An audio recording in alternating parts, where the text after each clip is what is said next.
What is HubSpot and what can I do with it? If you're starting to scale your business and looking at digital marketing platforms or CRMs, HubSpot is one of the first tools you'll hear about, and with good reason. HubSpot provides a powerful, all-in-one solution to coordinate your marketing, sales, service, web content, and even operations. At Simple Strat, we're HubSpot power users, to put it lightly. We use their tools extensively for our own business, and we are a platinum-tiered HubSpot solutions partner. In English, that means we know HubSpot inside out. So what is HubSpot and what can it do for your business?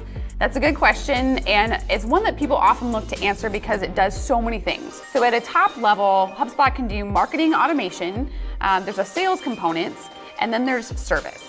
So they have 3 modules, and when you purchase HubSpot, you have to figure out which one of those or all 3 that you're going to be utilizing for your business. Now, the marketing module is going to be the one that you're using for marketing automation. And at a very basic level, that's taking traffic, it's inviting traffic to your websites or people or visitors, and converting those visitors into leads through, let's say it's ebooks or webinars or some other way that they would get onto your email list or do an action that would qualify them for a follow-up. So let's say, for example, someone comes to your website and they download one of your ebooks and they're registered as a contact.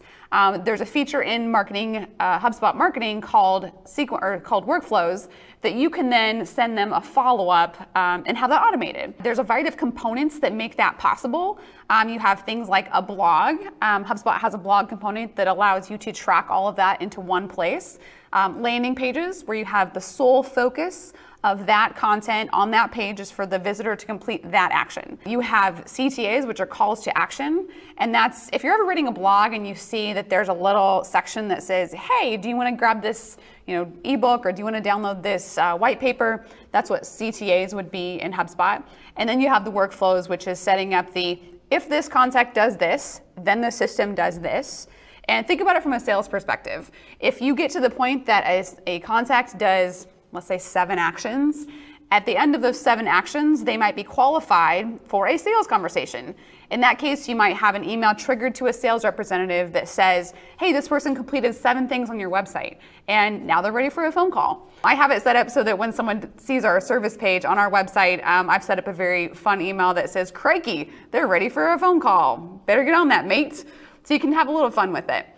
That's the basics of marketing automation, and there's a lot of things that go with it. The thing that HubSpot makes possible is doing that all in one tool. So you can do that with a variety of tools. Some people have used MailChimp or Unbounce or Instapage, and those are all great tools, but you still end up band-aiding all of that together, and then you have to make sure that all the integrations with those all work.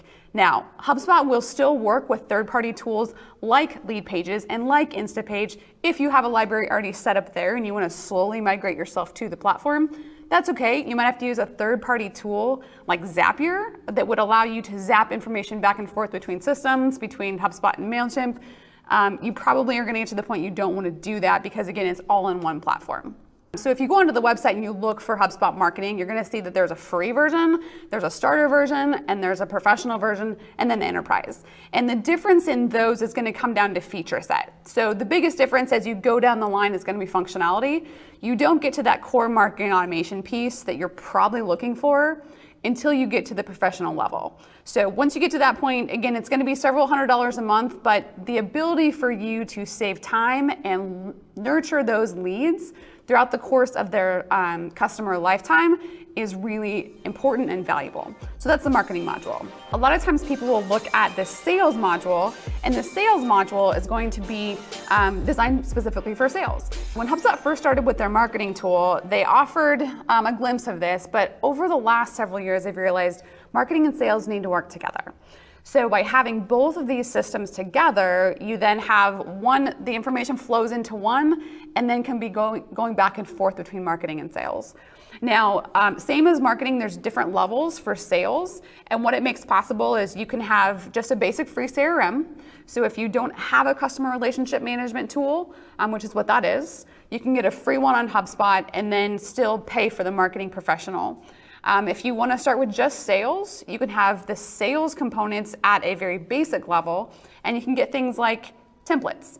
So if I'm going to write the same email over and over again, I should probably use a template. And then over time, I can actually see the performance of those templates, and I can share those with my sales team so that we're using consistent messaging and we're using the ones that are most likely to perform with our prospects. There's other things in there similar to marketing automation. There's this tool called Sequences. Now, Sequences is a way for you to insert a bunch of people into a process and design the specific emails and actions that you would want to take with them from a sales perspective over a certain period of time. So let's say you have 50 prospects, you want to put them into your system and you want to enroll them into a sequence. A sequence would make it so that day one they get this email. Day 2, you have a task generated for you to call them. Day 4, you send them a YouTube video. Again, this would all be prompted or automated in the system, and that's only available on that higher level of sales professional or sales enterprise. So those things are something that's really appetizing. When you get to the sales enterprise level, you also have features like playbooks, so you can design entire sales systems that your entire sales team gets to use. And then similar to Salesforce, you have reporting built in, so you can do forecasting, creating of deals, tracking of deal stages. The cool thing, when you use sales and marketing together, you can automate some activity based on deal stage as well, automatic reminders. It's a really great way to get everyone on the same page between marketing and sales and make it possible for you to track all that behavior through the life cycle of the client. So the last piece is service. Now in the service module, this is really new, like in the last probably 2-3 years by the time you're watching this video, HubSpot realized that there's sales and marketing and they work together to get someone in to become a customer. But that customer love, once they become a customer, and that experience now is almost more important than the first part of that process. Because if you have a poor experience as a customer, who do you tell? Pretty much everybody. So making them a loyal customer and getting them bought in is really important. So the Sales Hub allows you to use things like live chats and conversations. There's a conversation inbox where whoever from your team talks to that customer, it's all logged into one central inbox. The other thing that Sales Professional offers is ticketing.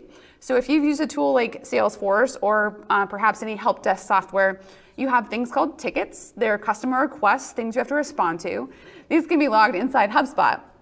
And then your team can respond accordingly. And you can also, as a customer, let's say 30 days after someone becomes a customer is the most important time to get them onboarded, make sure that their experience is good. You can automate a lot of that behavior with email marketing or phone calls or text messages through that Service Hub in combination with the marketing software. So again, Service Hub in the same way of the others has those 4 levels: free, starter, professional, and enterprise. And you want to look at the feature set that you're looking for, because sometimes companies want to do things that are only available on the professional level, but they really only have a starter budget. So you have to make some prioritization on what you're looking for and what's most important to you. So those 3 modules together fit, and then there are some upgrades throughout the course of the software. So if you want more advanced reporting, that's an upgrade. There's going to be some integrations with third-party software that you may have to pay for, like if you want to use a third-party tool that costs money to integrate with HubSpot. So there's a lot of things to think about when you're purchasing HubSpot. The thing I want you to keep in mind is HubSpot is a tool. And so a tool is designed to do really great things when a strategy is laid out, and that's typically where companies go wrong. And if you use HubSpot and you get a lot of value out of it, I guarantee you have a pretty good or well-refined strategy on what you're doing with the tool. So if you're considering HubSpot and you have additional questions that I didn't cover in this video, feel free to drop a comment below or send us an email. We'll go ahead and drop some contact information in the description and reach out to us and see how we can help.